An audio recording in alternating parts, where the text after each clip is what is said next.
मुन्ना बाबांना बालोबाबाच्या डोक्यावरती हात कधीच नाही होणार त्यांच्या शिष्याचा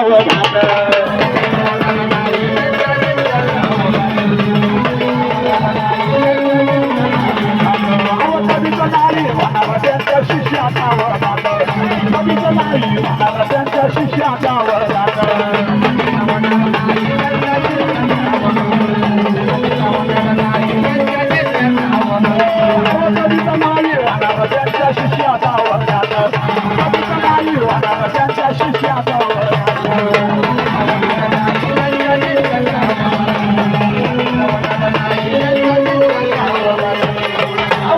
बाबा गुरु भेटायला